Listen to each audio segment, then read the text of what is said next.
Hey, what's up guys? Welcome back to Luke's View, and in today's video, I'm going to be showing you guys how I've made coffee for my whole family since I was about 8 years old, the camp style way. Now, when I was about 7 years old, my grandpa actually taught me how to cook basic camp food, like macaroni casserole, sausages and burgers, and of course, coffee. And he's been a huge impact on the way I cook outside. Now, what is the camp style way? Well, I have a Coleman stove that has been in the family for over 3 generations that has now been passed down to me and is still running strong today. So we're gonna be making it out here in the -10 Canadian wilderness. I'm gonna be using my stove, my Coleman stove, my AeroPress, my Yeti mug, and a little bit of fun. So here is the setup here, and as you can see, it's pretty basic, but it works really well. So this is my Coleman stove from, my guess is around over 46 or 47 years ago. Here's my teapot that I've been using, and then here's our lighter to light the stove. This is my 20-ounce Yeti mug with the handle, my favorite and most used Yeti mug. And over here on this cutting board, we have my AeroPress with the filters. And then we have some freshly ground coffee grounds that we'll open up in a sec. And then we also have a little bit of cream to top it off at the end. All right, so here we are. The propane is turned on. Just gonna move. We're gonna use this burner right here. We're just gonna switch it to on. There we go. Light it. There. Now, as you can see, you probably can see the flame is on. And we'll turn that up pretty high so we can get that water boiling. All right, so this is just fresh filtered water that I have. Make sure your water is fresh and clean, and make sure your teapot is clean.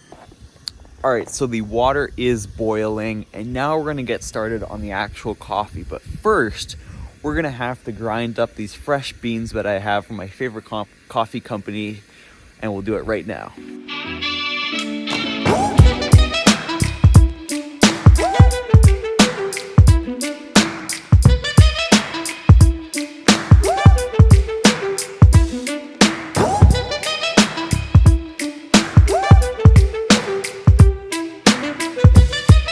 All right, so the table is a little bit icy, but we're gonna get started anyway. So what we're gonna do is we're gonna grab our AeroPress here. This is the actual chamber, I guess you could call it.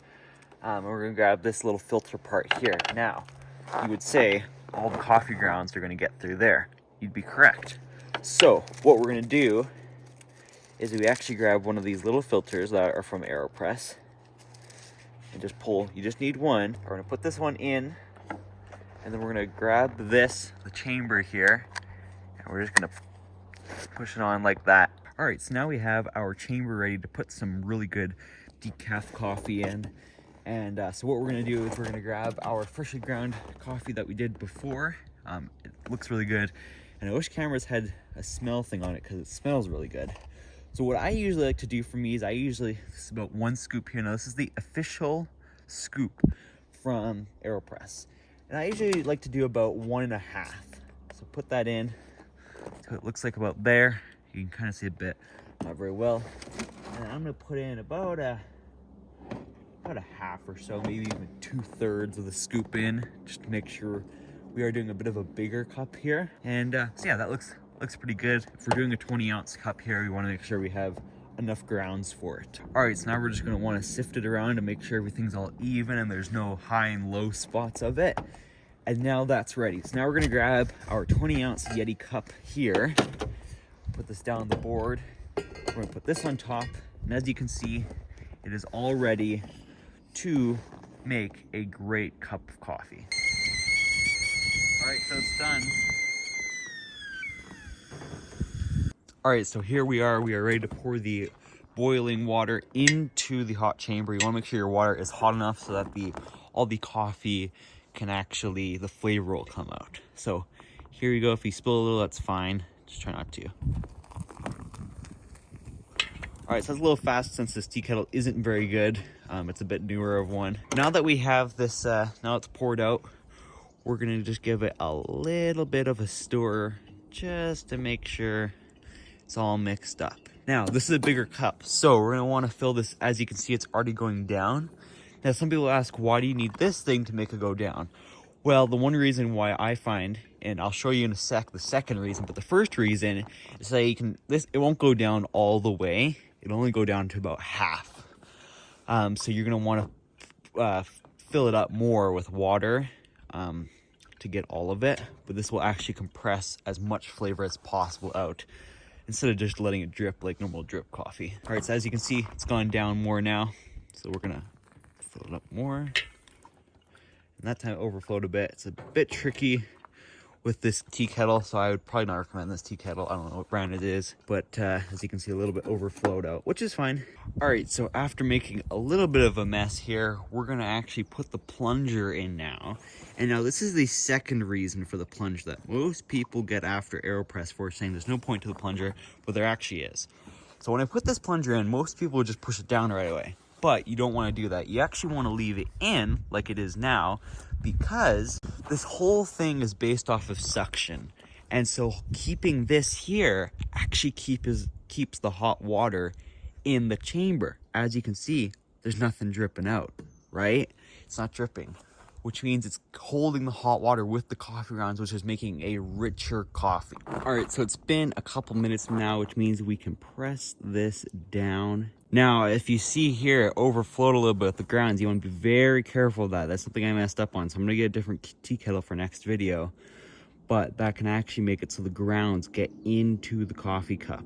And you don't want grounds in your coffee. All right, it should take about, 15 to 25 seconds, maybe even 30, to let that all drip out. Now, here it is in there.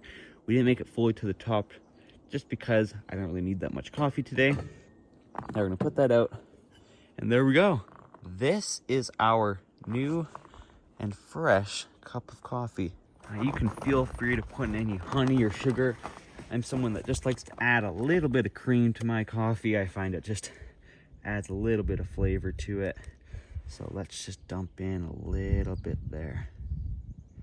Just enough. We could probably use a little bit a smaller cup. Just put a little bit in there.